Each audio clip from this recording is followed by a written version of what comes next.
नमस्कार, मी प्रणाली भोसले माझे कोकणमध्ये आपल्या सर्वांचं मनपूर्वक स्वागत करते। पाहणार आहोत महत्त्वाच्या घडामोडींचा वेगवान आढावा। महाराष्ट्र माध्यमिक आणि उच्च माध्यमिक मंडळाकडून इयत्ता 10वीच्या परीक्षेला शुक्रवार दिनांक 1 मार्च 2024 पासून सुरुवात होते। सदर परीक्षेसाठी राज्यभरातील तब्बल 16,09,445 विद्यार्थ्यांनी नोंदणी केली आहे। गेल्या वर्षीच्या तुलनेत यंदा परीक्षार्थ्यांमध्ये 32,189 ने वाढ झाली आहे। ही परीक्षा राज्यातील 5,086 मुख्य केंद्रांवर होणार आहे। विद्यार्थ्यांना परीक्षा सुरू होण्याच्या आधी अर्ध्या तासापूर्वी केंद्रावर हजर राहायचे, तर मंडळाने यंदाही परीक्षेच्या कालावधीत 10 मिनिटांची वेळ वाढवून दिली आहे। इयत्ता 10वीच्या परीक्षेसाठी राज्य शिक्षण मंडळातर्फे 271 भरारी पथके स्थापन करण्यात आली। यासह महसूल, ग्रामविकास, पोलीस दल आणि जिल्हाधिकारी यांनी देखील स्थानिक पातळीवर पथके नेमली आहेत। राज्यभरात अशी एकूण 400 भरारी पथकांची परीक्षा कालावधीत होणाऱ्या गैरप्रकारांवर नजर राहणार आहे, अशी माहिती मंडळाचे अध्यक्ष शरद गोसावी यांनी दिली आहे। लाखो भाविकांचे श्रद्धास्थान असलेल्या अंगणेवाडी भराडी देवीच्या यात्रेसाठी लावण्यात आलेले मुख्यमंत्र्यांचे बॅनर एका अज्ञाताने फाडल्याचं समोर आलंय। भराडी देवीच्या मंदिराजवळील कमानीवरील मुख्यमंत्र्यांच्या स्वागताचे लावलेले बॅनर अज्ञात इसमाने फाडलेत। यात्रा उद्यापासून सुरू होत असल्यानं सिंधुदुर्ग जिल्ह्यासह महामार्गावरील देखील अनेक श्रद्धाळूंनी भाविकांच्या स्वागताचे बॅनर लावले आहेत। सर्वत्र बॅनर सुस्थितीत असून फक्त मंदिरानजीक असणाऱ्या कमानीच्या ठिकाणचा बॅनर अज्ञात इसमाने फाडलाय। भाजपकडून तपास यंत्रणांचा गैरवापर सुरू असल्याचा आरोप उद्धव ठाकरे शिवसेना गटाचे आमदार अनिल परब यांनी विधिमंडळात केला। आपल्या आक्रमक शैलीत पुराव्यानिशी अनिल परब यांनी विधान परिषदेत चांगलेच धारेवर धरले। उद्योजक आणि प्रगतशील शेतकरी सदानंद उर्फ अप्पा कदम यांच्याबाबत काहीच आक्षेप नव्हता, मग तब्बल 11 महिने त्यांना जेलमध्ये कशासाठी ठेवलं असा सवाल त्यांनी विधान परिषदेत उपस्थित केलाय। रायगड लोकसभेच्या जागेवरून महायुतीत सुरू झालेला वाद थांबण्याची चिन्ह दिसत नाहीत। भाजप आणि राष्ट्रवादी काँग्रेस महायुतीमधील दोन्ही घटक पक्ष या जागेसाठी आग्रही आहेत, त्यामुळे सामोपचाराने यावर तोडगा निघेल अशी चिन्ह दिसून येत नाहीत। काही दिवसांपूर्वी अजित पवार यांनी म्हसळा आणि तळा तालुक्यात राष्ट्रवादी काँग्रेसच्या कार्यकर्त्यांचे मेळावे घेतले होते। यात रायगड लोकसभेची जागा राष्ट्रवादी काँग्रेसला मिळणार आणि सुनील तटकरे हेच महायुतीचे उमेदवार असतील। आमचा पक्ष पूर्ण ताकदीने ही निवडणूक लढवेल असं त्यांनी जाहीर केलं होतं। भाजपने कितीही दावा सांगितला तरी रायगडची जागा सोडणार नसल्याचं त्यांनी स्पष्ट सांगितलंय।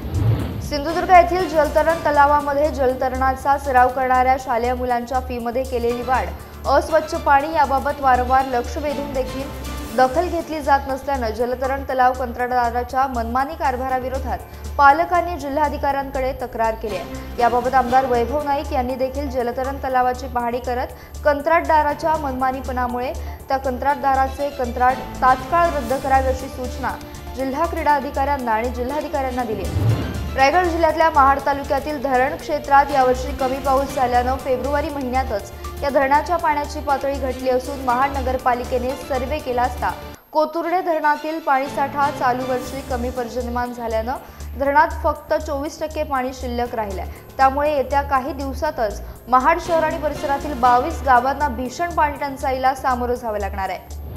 रत्नागिरी जिल्ह्याच्या खेड तालुक्यातील लोटे परशुराम अतिरिक्त MIDC मधील लवेल MIDCच्या अंतर्गत रस्त्याच्या बाजूने पाण्याची पाईपलाईन गेली। औद्योगिक वसाहतीसाठी असलेल्या पाण्याच्या पाईपलाईन लिकेज होऊन गेले 2 दिवस लाखो लिटर पाणी वाया जात आहे। याबाबत MIDCच्या पाणीपुरवठा विभागात काम करणाऱ्या कर्मचाऱ्यांनी ही बाब MIDCच्या अधिकाऱ्यांना सांगितली। त्यानंतर MIDCचे अधिकारी घटनास्थळावर प्रत्यक्ष येऊन पाहणी करून गेले आणि संबंधित ठेकेदाराला पाईपलाईनची दुरुस्ती करून पाणी वाया जाणार नाही याबाबत योग्य त्या उपाययोजना करण्याचे आदेश देखील दिले गेलेत, परंतु तरी देखील 24 तासानंतर लाखो लिटर पाणी वाया जात असल्याचं पाहायला मिळतंय। लोकसभा निवडणुकीची घोषणा होण्यापूर्वी LPG सिलेंडरचे दर मात्र वाढले। तेल विपणन कंपन्यांनी आज शुक्रवारी 1 मार्च रोजी LPG ते ATF दर अपडेट केलेत। आजपासून दिल्ली आणि मुंबईत LPG सिलेंडर 25 रुपयांनी महागणार आहे। कोलकात्यात ही वाढ 24 रुपये आणि चेन्नईमध्ये 23.50 रुपये अशी आहे। आज LPGच्या दरांमध्ये देखील वाढ झाली आहे। अहमदाबाद, मेरठ, दिल्ली, जयपूर, इंदूर, लखनौ, आग्रा, मुंबईसह संपूर्ण देशात ही वाढ करण्यात आली आहे। मात्र केवळ 19 किलोच्या व्यावसायिक सिलेंडरचे दर वाढले। अलिबाग ग्रामीण भागासह शहरी भागातील सर्वसामान्य रुग्णांना तात्काळ वैद्यकीय मदत मिळावी यासाठी सुरू असलेली 108 रुग्णवाहिका जीवनदायिनी ठरते। या रुग्णवाहिकेने आतापर्यंत 1,73,645 रुग्णांना वेळेवर रुग्णालयात नेण्यात यश आलं, त्यांना योग्य उपचार मिळाले। तर दुसरीकडे प्रसूतीसाठी महिलांना उपचारासाठी रुग्णालयात नेत असताना याच रुग्णवाहिकेमध्ये तब्बल 3201 बाळांचा जन्म झाला। त्यामुळे आई आणि बाळांसाठी हीच रुग्णवाहिका जीवनदायिनी ठरली आहे।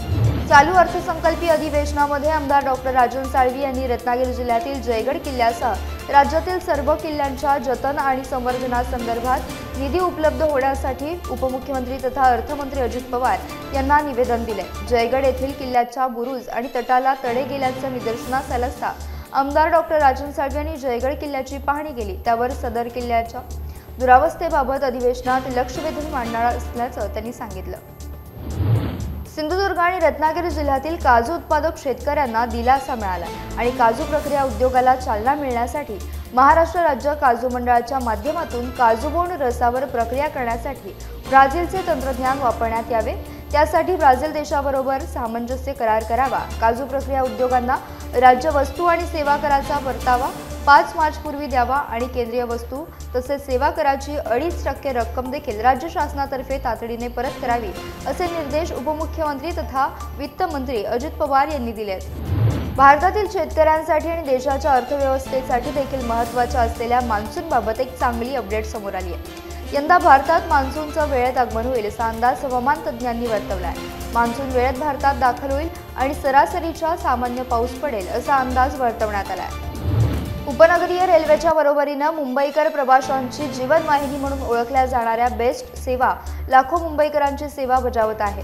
दररोज लाखो मुंबईकर बेस्टने सुरक्षित प्रवास करतात, पण मुंबईकरांचा प्रवास आता महाग झालाय। बेस्ट प्रशासनानं मासिक पासात 150 रुपयांना वाढ केली आहे, त्यामुळे आता 750 वरून 900 रुपये इतकी रक्कम पासासाठी मोजावी लागणार आहे। दैनंदिन पास 50 रुपयांवरून 60 रुपये इतका झाला आहे। दैनंदिन तिकीट दरात कोणतीही वाढ करण्यात आली नाही। नवी दरवाढ 1 मार्च पासून लागू झाली आहे। कल्याण पश्चिमेकडील उंबर्डे भराव भूमीकडे जाणाऱ्या श्री कॉम्प्लेक्स चौकापासून कोळिवली चौकापर्यंत जाणाऱ्या दोन्ही रस्त्यांवर मोठ्या प्रमाणात ऑइलचे थर साचले। या ऑइलवर पाणी पडल्यानं दुचाकी घसरत आहेत। शाळेत जाणाऱ्या विद्यार्थ्यांच्या पालकांच्या गाड्यांबरोबरच 12वीच्या परीक्षेला निघालेले 2 विद्यार्थी या अपघातात जखमी झाले असून त्याच अवस्थेत ते परीक्षा केंद्रावर जाण्यास निघाले होते। पालघर येथे प्रसूती वॉर्डमध्ये स्लॅबचा भाग कोसळला आणि महिला वर्गामध्ये एकच खळबळ उडाली। प्रसूती झालेल्या महिलांनी एकच आकांड तांडव केला। पालघरमधील डहाणू उपजिल्हा रुग्णालयात प्रसूती वॉर्डमध्ये स्लॅबचा काही भाग कोसळून थेट बेडवर पडला। सुदैवाने यामध्ये कोणीही जखमी झालेलं नाही। स्लॅबचा भाग कोसळला तेव्हा महिला बेडवर उपचार घेत होत्या। सार्वजनिक बांधकाम खात्याच्या या भोंगळ कारभाराबाबत आता संताप व्यक्त केला जातोय। संगमेश्वर तालुक्यातील आरवली गुरववाडी येथे गड नदीपात्रात बुडून कर्नाटक येथील 57 वर्षीय प्रौढाचा मृत्यू झाल्याची घटना मंगळवारी घडली आहे। या घटनेची नोंद संगमेश्वर पोलीस ठाण्यात झाली। संगमेश्वर पोलिसांच्या माहितीनुसार पांडू झापू पवार असे मृत प्रौढाचे नाव आहे। पांडू पवार हे कामानिमित्त आरवली गुरववाडी येथे गड नदी किनारी झोपडपट्टीमध्ये राहत होते। त्यांना दारूचे व्यसन होते। गड नदीपात्रामध्ये अपरात्री ते अंघोळीसाठी जात असताना त्यांचा मृत्यू झाला। भारतीय राष्ट्रीय महामार्ग प्राधिकरणानं फास्टॅग KYC अपडेट करण्याची अंतिम मुदत आता 31 मार्च पर्यंत वाढवली आहे। यापूर्वी यासाठी 29 फेब्रुवारी ही अंतिम तारीख निश्चित करण्यात आली होती, ती आता 31 मार्च पर्यंत वाढवण्यात आली आहे।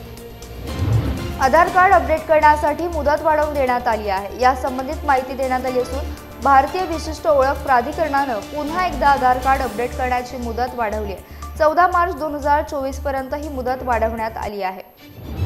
रत्नागिरी सांस्कृतिक कार्य संचालनालयातर्फे नमन महोत्सवाचे आयोजन करण्यात आले आहे। रत्नागिरी शहरातील स्वातंत्र्यवीर सावरकर नाट्यगृहात दिनांक 6 ते 8 मार्च 2024 रोजी सायंकाळी 7 ते 10 या वेळेत नमनाचे कार्यक्रम होणार आहेत। बुधवारी 6 मार्च रोजी झरेवाडी नाट्य नमन मंडळ, मंदरुळ, राजापूर, बळीवंश कलामंच कांदिवली पूर्व, मुंबई यांचे आणि श्री ग्रामदेवता लोककला नाट्य नमन मंडळ, माभोळे, जाधववाडी, संगमेश्वर या नमन मंडळाची भजने होणार आहेत। तर गुरुवारी दिनांक 7 मार्च रोजी श्री सिद्धिविनायक नाट्य नमन मंडळ, राजापूर, रत्नागिरी, नवलाई देवी नमन मंडळ, कुर्णे आदींसह इतर नमन मंडळांची नमने होणार आहेत। या नमन महोत्सवासाठी सर्वांना विनामूल्य प्रवेश आहे। यासह वेळ झाली इथेच थांबण्याची। तुम्ही कुठेही जाऊ नका, पाहत रहा फक्त माझे कोकण।